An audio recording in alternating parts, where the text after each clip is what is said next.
नमस्कार, मैं doctor Sanket Diwan ji, hip and knee joint surgeon, Surat से। आज हम बात करेंगे नी और हिप रिप्लेसमेंट के बाद कॉमनली क्या प्रॉब्लम्स पेशेंट फेस करते हैं। जब वो हॉस्पिटल में से डिस्चार्ज होकर घर जाते हैं तो क्या क्या छोटी छोटी चीज़ें उनको परेशान करती है, उन सब के बारे में आज हम डिस्कस करेंगे। अभी हम बात करते हैं कि नी रिप्लेसमेंट के बाद इमीडिएटली क्या क्या प्रॉब्लम आ सकती है और उसको कैसे प्रिवेंट किया जा सकता है, कैसे ट्रीट किया जा सकता है। पेशेंट्स के मन में सबसे पहला डर ये रहता है कि ऑपरेशन के बाद बहुत दर्द होने वाला है या फिर एक्सरसाइज के वक्त काफ़ी दर्द रहेगा, तो उसको कैसे केयर किया जाए। तो यूजुअली जो होते हैं, अभी नी रिप्लेसमेंट की टेक्निक और पेन मैनेजमेंट की फैसिलिटी इतनी बढ़िया हो गई है कि पेशेंट्स काफ़ी कंफर्टेबल रहते हैं। तो जब तक आप हॉस्पिटल में रहेंगे तब तक आपको इंजेक्शंस वगैरह सब चलते रहेंगे और ऐसी पेन मेडिकेशंस भी लगाई दी जाएगी कि जिससे आपका दर्द कंट्रोल में रहे। जब आप डिस्चार्ज होंगे तब आपको 15 दिन के लिए प्रॉपर पेन मेडिकेशन दी जाएगी और उससे आपका दर्द कंट्रोल में रहेगा। अगर आपको ऐसा महसूस होता है कि बहुत ज़्यादा दर्द हो रहा है या आपको दवाई लेने के बावजूद दर्द में आराम नहीं हो रहा है, तो आप डॉक्टर का संपर्क जरूर करें ताकि दर्द के लिए अगर और कोई रीज़न है तो हमें पता चले। मोस्ट ऑफ द पेशेंट्स जो होते हैं वो 15 दिन के अंदर काफ़ी हद तक पेन फ्री हो जाते हैं, फिर भी हम पेन मेडिकेशन जो है 1.5 महीने तक कंटिन्यू करने की एडवाइस देते हैं। और ये मेडिसिन ऐसी होती है जिसकी किडनी के ऊपर साइड इफेक्ट नहीं होती है। फिर भी अगर आपको किडनी की या लीवर की बीमारी है या किसी कारण से आपको पेन मेडिकेशन सूट नहीं करती है तो आप डॉक्टर को जरूर बताएं।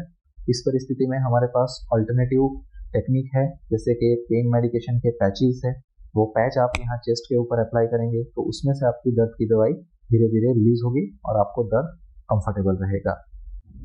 काफ़ी पेशेंट्स जो होते हैं वो ऑपरेशन के बाद उनको नींद की तकलीफ होती है, मतलब उनको रात में या तो दर्द होता है या तो किसी और कारणवश उनकी नींद पूरी नहीं हो पाती है। तो ये बहुत ही कॉमन समस्या है, इसका खास कोई कारण नहीं है, लेकिन अगर आपको ऐसी बहुत तकलीफ हो रही है तो आप नींद के लिए नींद की दवा अपने फिजिशियन या तो फैमिली डॉक्टर की सलाह से ले सकते हैं। अदरवाइज जैसे जैसे आप रिकवर होंगे, आपकी एक्टिविटी बढ़ेगी, चलना फिरना बढ़ेगा, आपकी नींद की जो पैटर्न है वो वापस रिस्टोर हो जाएगी। ऑपरेशन के बाद जो भी आपको ड्रेसिंग की पट्टी लगाई गई है उसका आपको ध्यान रखना है। उसमें से अगर ब्लीडिंग वगैरह दिखता है तो आप इमीडिएटली बताइए। कभी कभी आपको पैर की या थाई की स्किन के ऊपर ब्लैक कलर के या रेड कलर के पैचेस दिखाई देंगे, जिसको हम हमारी भाषा में कीमोसिस बोलते हैं। ये ऑपरेशन के दौरान जो भी ब्लीडिंग हुआ है वो धीरे धीरे करके ट्रिकल होके स्किन के नीचे आ जाता है, तो उसके दाग है। ये दाग अपने आप चले जाएंगे, इसके लिए कोई वरी करने की जरूरत नहीं है। अगर आपको ऐसा लगता है कि ये बहुत ज़्यादा बढ़ रहे हैं तो फिर आप डॉक्टर का संपर्क करें, क्योंकि हम ऑपरेशन के बाद आपको खून पतला करने के लिए एक टैबलेट्स देते हैं जिसकी वजह से आपकी पैर की नसों में ब्लड क्लॉट न हो। तो ये ब्लड क्लॉट प्रिवेंशन के लिए जो टैबलेट है उसकी वजह से भी इस तरह के पैचेस हो सकते हैं। तो अगर ये बहुत ज़्यादा है तो आप हमें ज़रूर बताएं, उससे अगर दवाई बंद करने की ज़रूरत है तो हम बता सकते हैं। इस दवाई की वजह से कभी कभी यूरिन में ब्लड जाता है, स्टूल में ब्लड जाता है, या तो फिर पेट में से ब्लीडिंग, मतलब अगर आपको अल्सर वगैरह की कोई तकलीफ है तो आपको उल्टी वगैरह में ब्लड आने की संभावना रहती है। तो जिसको भी ऐसे सिम्टम आते हैं तो आप इमीडिएटली डॉक्टर को बताएं, तो ये ब्लड थिनर मेडिकेशन जो है हमें टेम्पररी बंद करनी पड़ेगी। ऑपरेशन के बाद कुछ पेशेंट्स जो है वो घर जाने के बाद उनको एसिडिटी की फरियाद रहती है, या चेस्ट में बर्निंग सेंसेशन होते हैं, नौशिया होता है, या कभी कभी वॉमिटिंग होती है। तो ये सब चीज़ें काफ़ी फ्रिक्वेंटली पेशेंट्स कंप्लेन करते हैं। इसका मेन रीज़न जो है वो पेन की मेडिकेशन हो सकती है। तो अगर कोई दवाई आपको सूट नहीं कर रही है तो वो आप डॉक्टर को बताएं ताकि वो दवाई हम रिप्लेस कर सके। अदरवाइज आपको ये सब ना हो उसके लिए एसिडिटी की दवाई सभी पेशेंट्स को दी जाती है, जो आपको सुबह खाली पेट ले लेनी है। और अगर फिर भी उससे कंट्रोल में नहीं आती है तो आप अपने फिजिशियन से कांटेक्ट कर सकते हैं। काफ़ी पेशेंट्स जो होते हैं जिनको एपेटाइट लॉस हो जाता है, मतलब अच्छी तरह से भूख नहीं लगती है, तो ये भी दवाई की वजह से ही यूजुअली होता है। और इस परिस्थिति में अगर आपको दर्द कम है तो दर्द की दवा आप कम कर सकते हैं। ऐसा जरूरी नहीं है कि जो प्रिस्क्राइब की गई है वो सारी दवाएं आप लेते रहे।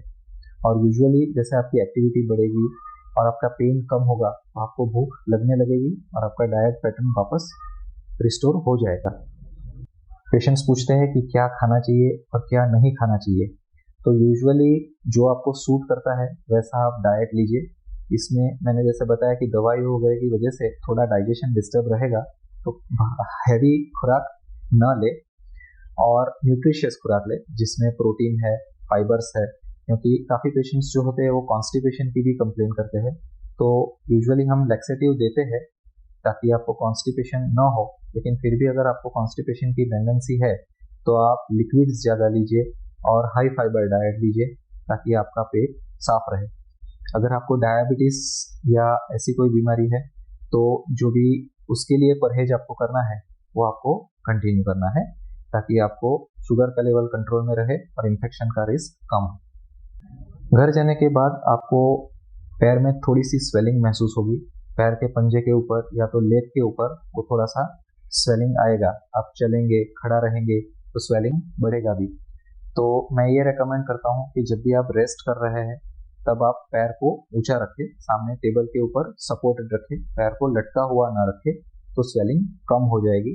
अगर स्वेलिंग ज़्यादा रखती है तो जब आप रात को सो जाते हैं तब भी आप पैर को 1 या 2 तकिए के ऊपर ऊंचा लगाए रखें ताकि ये स्वेलिंग धीरे धीरे कम हो जाती है।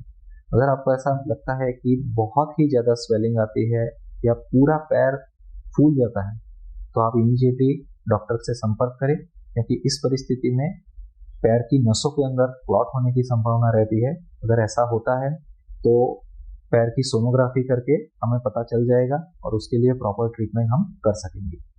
आप जब घर जाते हैं और रूटीन एक्टिविटी करते हैं, फिजियोथेरेपी एक्सरसाइज करते हैं, उसके बाद अगर आपकी सांस फूलने लगती है या फिर आपको चेस्ट पेन होने लगता है या चेस्ट में हैवीनेस फील होने लगती है तो आप हमें जरूर बताएं।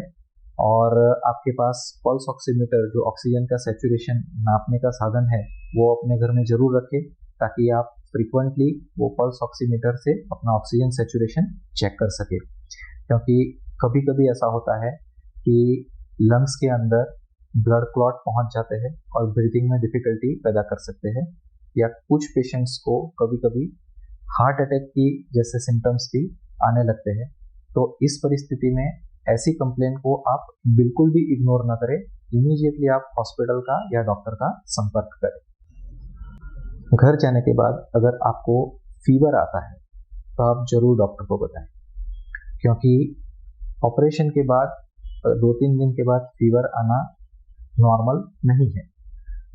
फीवर आना मतलब बॉडी में कहीं पे इन्फेक्शन हो रहा है ऐसा सूचित करता है। वो या तो घुटने के या हिप जॉइंट के ऑपरेशन की जगह पे इन्फेक्शन हो सकता है, यूरिन में इन्फेक्शन हो सकता है, चेस्ट में इन्फेक्शन हो सकता है। तो अगर आपको ऑपरेशन के बाद फीवर आता है तो आप थर्मोमीटर से टेम्परेचर जरूर मेजर करें और हमें बताएं ताकि इसकी प्रॉपर ट्रीटमेंट की जा सके। मोस्ट ऑफ द टाइम ये नी रिप्लेसमेंट और हिप रिप्लेसमेंट के ऑपरेशंस जो होते हैं वो एजड पेशेंट्स में ही होते हैं और इसी एज में मसल्स वीक होने लगते हैं, कोऑर्डिनेशन थोड़ा डिस्टर्ब हो जाता है, कभी कभी चक्कर आने लगते हैं। तो उस वजह से गिरने का फ्रीक्वेंसी बहुत ज़्यादा हो जाते हैं।